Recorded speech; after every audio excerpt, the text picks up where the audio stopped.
D'abord, je voulais vous dire que je suis très heureux de participer par cette vidéo au 6e congrès de l'IFPPC consacré à la science et aux relations entre le corps et l'esprit. Alors la médecine 4P, c'est un peu mystérieux. Le terme veut dire une médecine préventive, participative, proactive et personnalisée. Comment c'est devenu possible? C'est devenu possible grâce à une véritable révolution dans l'information des patients, qu'on appelle de plus en plus les patients augmentés, qui se posent des questions sur leur santé, qui savent poser les bonnes questions. Et la deuxième raison de cette médecine 4P, c'est l'évolution extraordinaire de tous les progrès qu'on a fait sur le plan technologique et sur le plan diagnostique, sur la prévention.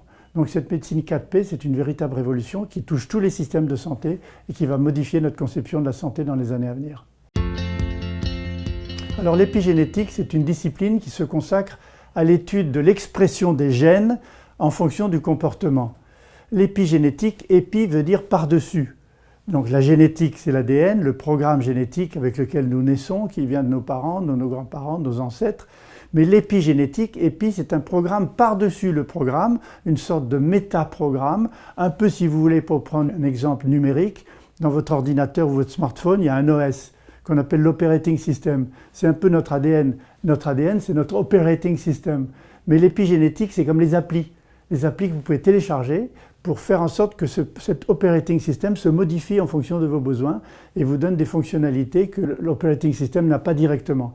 Donc l'épigénétique, c'est ça, c'est la modification de l'expression des gènes en fonction de notre comportement. Elle est fondamentale puisque l'épigénétique conduit à une nouvelle forme de prévention qu'on appelle de plus en plus une prévention quantifiable. C'est-à-dire quand on fait quelque chose pour soi, par la nutrition, par le sport, par le management du stress, on peut mesurer grâce à la e-santé, à la santé connectée, qu'on est sur la bonne voie. Donc il y a une relation très étroite entre l'épigénétique, prévention quantifiable, et médecine 4P, possibilité de se traiter soi-même ou d'être traité d'une manière intégrative et pas simplement d'une manière analytique et ponctuelle comme on l'a fait jusqu'à présent. Alors la relation entre l'épigénétique et l'esprit, je peux la définir notamment par la méditation. La méditation, on a démontré que le fait de méditer, qui est une action de l'esprit et du cerveau, cette méditation va conduire à réveiller l'expression de certains gènes et à éteindre l'expression d'autres. Par exemple, la méditation va réduire l'expression des gènes de l'inflammation, de l'oxydation et du stress. Ces gènes qui provoquent les hormones et les substances chimiques qui circulent dans le corps, qui conduisent au stress, à l'inflammation ou à l'oxydation. Eh bien l'esprit, c'est-à-dire le cerveau, la méditation va permettre de réduire l'expression de ces gènes et donc il y a une influence directe de l'esprit sur le corps. Elles apprennent une chose fondamentale, c'est la responsabilisation. C'est-à-dire qu'on peut faire quelque chose pour soi. Jusqu'à présent, beaucoup de gens se sont dit « c'est mon destin, c'est mes gènes, ce sont mes gènes, il n'y a rien à faire ». Mais avec l'épigénétique, on a la possibilité de faire quelque chose pour soi, c'est-à-dire de manager sa santé, de vieillir moins vite. Alors pourquoi il n'y a pas de mal à se faire du bien?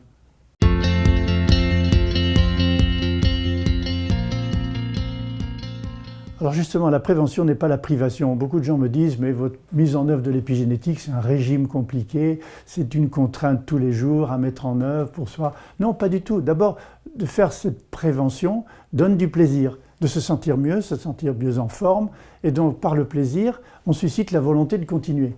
Et donc les clés de cette expression de nos propres gènes se fondent sur 5 éléments: la nutrition équilibrée, l'exercice régulier, pas de temps en temps les week-ends, mais tous les jours, 20 minutes suffit amplement, le management du stress, le plaisir de faire ce que l'on fait, et l'harmonie de la relation entre la famille, la société, la vie professionnelle. Ces 5 éléments-là vont produire dans votre corps des hormones qui vont aller dans le noyau, sur les gènes, et faciliter l'expression de certains gènes, et au contraire d'éteindre, si j'ose dire, ou d'atténuer l'expression d'autres. Il est fondamental. D'abord, qu'est-ce que le microbiome? Le microbiome, c'est les 100 000 milliards de microbes qui vivent dans notre corps. Nous sommes un hôtel à microbes.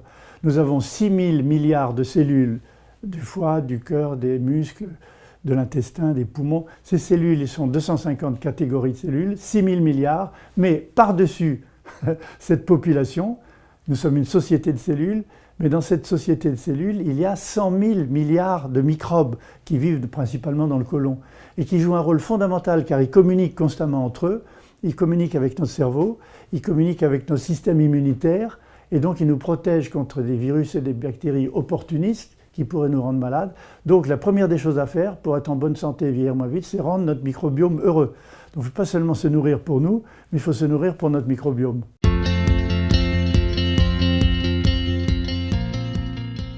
Alors j'ai tenté un pari dans ce livre récent que j'ai publié qui s'appelle La symphonie du vivant. C'est bien sûr de parler de l'épigénétique, qu'est-ce qu'on peut faire pour soi, mais ensuite j'ai développé toute une partie sur la société, notre rôle sociétal, et qui s'appelle l'épimémétique. Qu'est-ce que c'est que ce mot bizarre?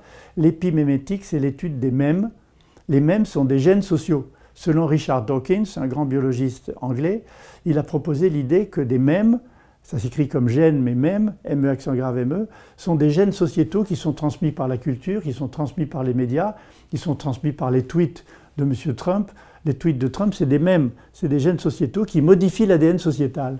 Alors à la fin de ce livre, je me suis posé la question de comment nous pouvons, nous, modifier l'ADN sociétal, c'est-à-dire les lois, les codes, les constitutions, les règlements, les règlements des associations, nous-mêmes, en agissant sur l'épimémétique, c'est-à-dire comment collectivement nous pouvons modifier les mèmes pour modifier l'ADN sociétal. Je vous donne un exemple précis, c'est ce fameux mème MeToo, le hashtag MeToo, qui s'est répandu dans le monde entier pour protester contre les agressions sexuelles faites aux femmes dans le monde. Et ça a conduit à quoi? Principalement à des politiques à prendre des décisions pour protéger les femmes, soit par des polices spéciales dans la rue, soit d'accroître la parité, d'augmenter la parité homme-femme, et surtout à des lois qui modifient l'ADN sociétal.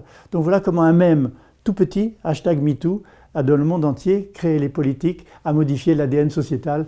C'est l'objectif que je tiens dans la fin de mon livre.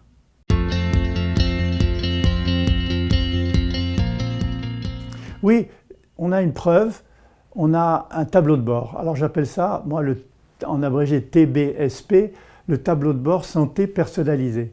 On a un tableau de bord dans sa voiture, on voit à quelle vitesse on va, combien il reste d'essence ou de batterie si vous avez une voiture électrique, mais nous, on n'a pas de tableau de bord santé. On a un miroir et une balance.